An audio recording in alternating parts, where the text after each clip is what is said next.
tradition and literacy and essential skills and all those skills are skills that develop human capital. It's about the individual. Okay? And that's where most of the thinking has been behind IELTS, behind a lot of the discussions about skill development, skill deficits, skill is all from that human capital point of view. We need to create human capital. Then I looked at what does the OECD say about what is social capital? So now social capital is all those things that actually our plenary speaker was speaking about this morning. That networking, that community, that interaction. We're not alone, so we go into a community. We go in and we practice those skills. We use those skills. We can't actually use them in isolation. So it's about the fact that society matters, that it's bigger than just all these individuals who got all their skills. So when you put all the capital together, you realize that there's financial capital. If I'm investing in a new company, I need finances. I need physical capital. I need a place to have my factory. I need human capital. I need people who have the skills, knowledge, and abilities to do the job. But I need social capital. Those are the networks. That's the way people work together. It's the way a society comes together. And it's different from those other kinds of capital. And I think ultimately the pursuit of literacy produces social capital. But I don't think we've been as explicit about how we go about doing that, or how important it is to have strong social capital in order to see the literacy outcomes to be maximized. So I know this is really tough to get your head around, because what I got confused about was the difference between social outcomes for the individual and social capital, which is about the community and about relationships. So I may go in a literacy program and I have a personal outcome because I have more confidence. That's a social outcome. But if as a result of this, I then join several networks, I go and get involved with my child's parent-teacher association, and I get involved with other things, that's me building social capital. That's me working in networks. That's me working in the society and in the community. And so sometimes, this one has been really difficult for me to understand. And probably if I had taken Economics 101, I would have gotten it a lot faster. So this is a little cheat sheet for me anyway. So when we think about human capital, we're always talking about the individual. When we think about social capital, we're talking about relationships. So things like duration of schooling, qualifications, skills, it's very linear. First you do this, then you do this, then you do that. Whereas with social capital, I think it's much more about trust. This is how they talk in the books. They say it's about trust. Do you trust people? Do you have those networks? Do you have those relationships? Social capital's relational rather than the property of any one person. I don't have social capital without you in this room. We can create social capital if we work together. I can't have social capital on my own. I can have skills that enable me to access social capital and build social capital. It's mainly a public good that's shared by a group. And it's created by society investments of time and effort, but in a less direct fashion than human and physical capital. So it's not like you go build a building and there you have your physical capital, or you train somebody and there you have your human capital. Human capital, again, as I said, about individuals, social capital, about the relationships. I think the idea that it's linear means that the investments made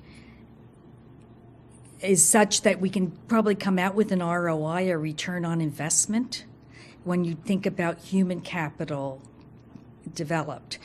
It doesn't work as well when we come to social capital. It's much less linear and really difficult to define what is the return on that investment. It's not going to be shown up in an area in terms of like so much more wages or something like that. But the OECD writes that and says that social capital is both a consequence and a producer of social cohesion. And when I saw social cohesion, I realized we're talking about the capacity of our societies to be strong, to be vibrant. If we're talking about poverty reduction, if we're talking about participation, we're talking about social cohesion.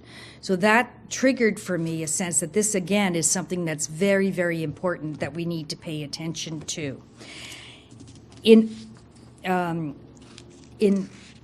Canada, I don't think we've paid attention to the social policy arguments or the social capital arguments in terms of policy and programs. Although that has been the case, it's starting to be the case in some other countries.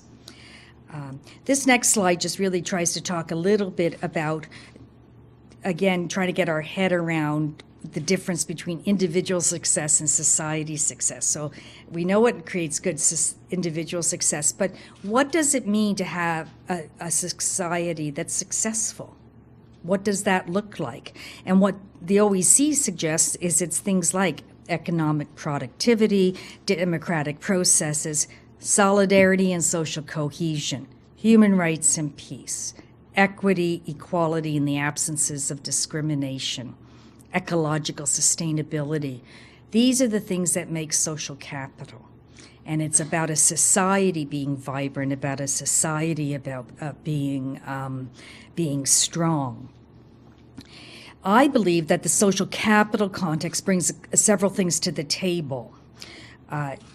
It makes us stop to think about how are we going to describe some of these skills. The Quinte Adult Day School was trying to do that. I heard a presentation in June on a program in the UK called Catching Confidence. How do you measure and talk about confidence, increased confidence? The human capital approach, which is basically improve the quantity and quality of skills, is not sufficient to explain the outcomes of learning. Mapping or measuring individual knowledge or identifying attributes is of little use without knowledge of the purpose to which these resources are aimed. So without context, you don't have the skills are not useful at all or valuable. So the capacity of individuals to form relationships, of communities to support and encourage learning, and societies to redistribute resources is as important as those individual skills. I don't think you can see this, but I think what it shows me, the big takeaway here is just how complex it is. And we always talk about human capital, but it's like one little piece of the puzzle there. And this, to me, really shocked me into believing that we had much more was going on in terms of the pursuit of where literacy fit into everything. Social capital is important to effective adult learning in what I would say 3 ways. The processes of drawing on and building social capital are intrinsic to the learning process.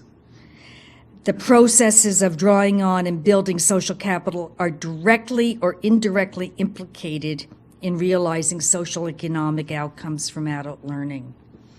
And the realization of these benefits is brought about as much by the individual learners' sort of understanding of themselves and their growth through the process as it is through just getting those knowledge and skills. Problems here is problems of measurement. we have IELTS, we have the human capital measurements. Because these are large data sets and they're easy to manipulate, this is what we've dominated our conversation for the last 15 years. It's all about the levels. It also, the human capital argument doesn't cut it for me from the point of view that it talks just about competencies. It's too narrow. There's more happening here.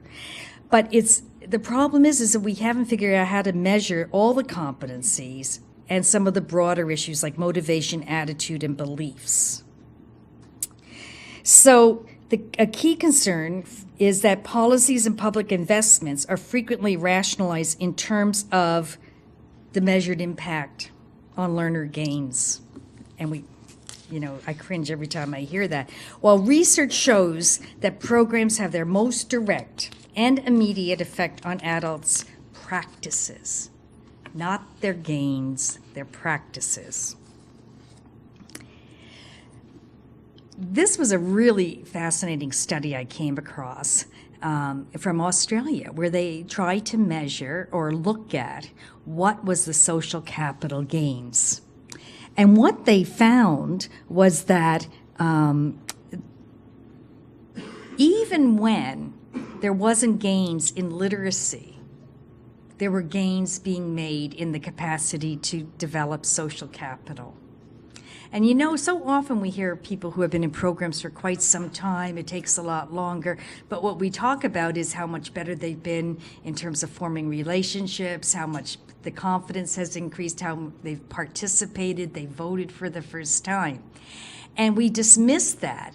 I often hear people say, well, you just can't move them that fast from level 1 to level 2, and we really need to pay attention to this other stuff. This is the other stuff. And there has been some research that indicates, like this study out of Australia. I like the second point about that the social capital is a prerequisite or a co-requisite. Can we make this more explicit? And that it was the result of specific teaching strategies.